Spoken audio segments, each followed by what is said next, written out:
Salut, aujourd'hui je vais vous montrer comment faire un algorithme plutôt long qui permet de visionner une espèce de partie de balles, comme ça.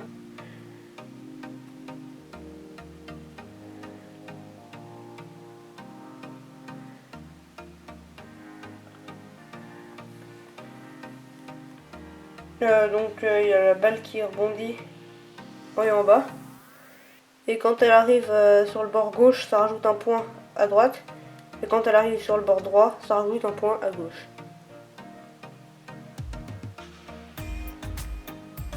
Et quand il y a quelqu'un qui arrive à 10, bah c'est fini.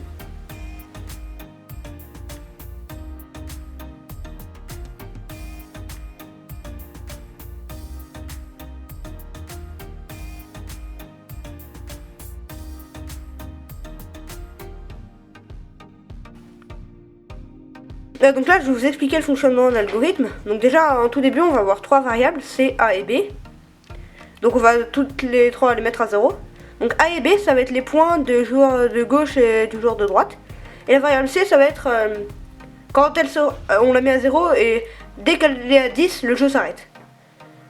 Donc au début, on va mettre le style croix, ce qui va permettre que la balle ce soit une croix et pas une flèche.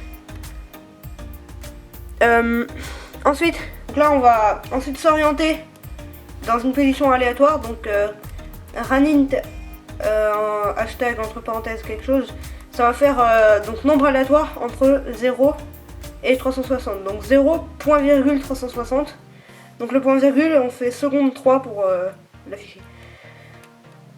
Attention à bien mettre le plus petit nombre avant et ensuite le plus grand nombre. On n'a pas besoin de fermer la parenthèse parce qu'il n'y a rien après. Ensuite, on va répéter jusqu'à ce que la variable soit égale à 10. Donc après, on va avancer de 10 pixels. Et voilà. Ensuite, pour rebondir et tous les trucs comme ça. Donc déjà, on va faire si X, donc la position X, c'est sur l'axe horizontal. Si c'est supérieur à 95, donc si ça arrive au bord. Donc pour ceux qui ne savent pas, tout à gauche, le minimum c'est moins 95, tout à droite c'est 95. Donc si on dépasse le bord droit, on va ajouter à la variable A plus 3. Donc en gros, on ajoute 3 à A. Donc là, ça rajoute 3 points.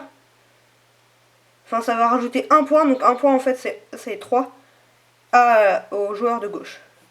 Ensuite, donc on va aller à moins 80, donc à x moins 80, c'est-à-dire en gros par là, plus la valeur de la variable a. Donc à chaque fois, on va se décaler. C'est comme ça qu'on va marquer les points. Et y20. Donc ensuite, on va s'orienter à 270 degrés. Donc 270 degrés, c'est vers le bas. Donc on va à stylo écrit, pour pouvoir écrire quand on se déplace. On va avancer du pixel, donc ça va faire un trait comme ça. Et on va faire stylo relevé. Donc là, ça va écrire un point là. Et donc là, maintenant, on va aller à x0, y0 pour aller au centre. Et voilà, et donc c'est la fin. Ensuite, si... Oh, excusez-moi, j'appuie sur X sans faire exprès. Donc si x est inférieur à moins 95, donc si on dépasse le bord de gauche. Donc là, on va ajouter 3 à la variable b. Donc on va mettre b plus 3 à b. Donc là, on va aller à x égale 55, donc ça va être par là, plus b, donc à chaque fois, ça va se décaler en fonction du nombre de points de b. Et y égale 20, donc c'est comme l'autre fois, mais là, c'est pas au même endroit. Donc là, on va s'orienter à 270 degrés vers le bas. On va faire stylo écrit, avancer de 8 pixels, donc là, c'est pareil, c'est pour écrire le point, stylo relevé. Aller à x0, y0 pour retourner au centre. Et voilà, c'est la fin. Là, ensuite, on va rebondir. Donc là, c'est là qu'on va attaquer une partie un peu complexe. Donc en fait, quand x est plus grand ou égal, donc ce signe-là, c'est supérieur et avec un trait en dessous. Donc c'est soit plus grand, soit égal. À 23, donc 23, donc pour y, tout en haut, c'est 23. Non, oui, tout en haut, c'est 23. Et tout en bas, c'est moins 23. Donc si y est supérieur à 23, alors on va s'orienter à runint hashtag entre parenthèses 340.380 moins ce signe-là, O, enfin c'est un espèce de O, ça veut dire orientation.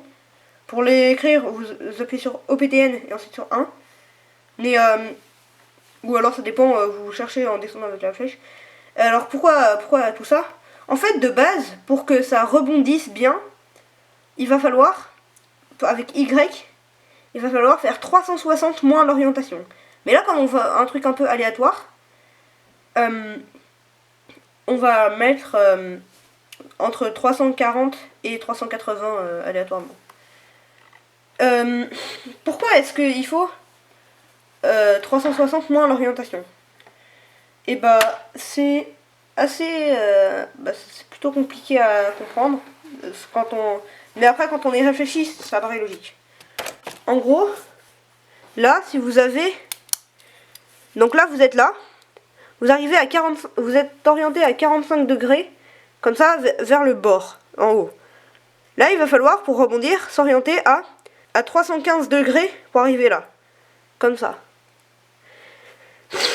Et du coup, il faut faire 360 moins 45 pour arriver à 315 degrés.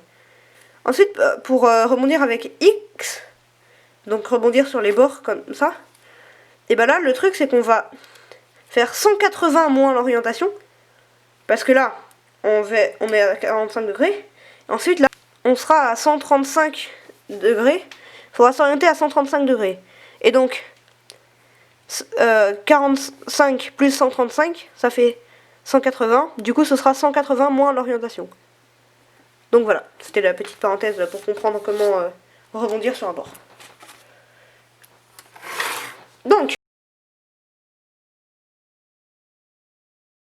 Donc là, en fait, j'étais en train d'expliquer que si A est égal à 33, donc en gros, si le nombre de points est égal à 10, eh ben, il fallait stopper la partie, donc mettre la variable C à 10. Mais là, en fait, le truc, c'est qu'on va utiliser 3 points de décalage, enfin, donc 1 point, pour en fait marquer... je vous expliquerai plus tard, mais du coup, ce sera 33. Du coup, on va mettre 10 à C, donc on va stopper la partie. Si B égale 33, pareil, on 10 à C pour stopper la partie. Là, donc c'est le truc, donc on revient sur pourquoi 33. Parce qu'en fait, je mets si A égale 15, donc si on a marqué 5 points, parce que 15 divisé par 3 égale 5, si on a marqué 5 points, et ben alors, on va mettre A à 18, et plus à 15. Donc c'est comme si on rajoutait un point en fait. Sauf qu'on va pas l'écrire. On va pas l'écrire. Et du coup, ça va faire un petit décalage pour se repérer mieux, pour mieux compter les points, avoir un espace entre les 2, 5. Donc pareil pour B, si B égale 15, alors mettre 18 à B. Et voilà, et là c'est fini. Vous pouvez retrouver l'algorithme sur notre site, donc lien dans les descriptions. Et salut!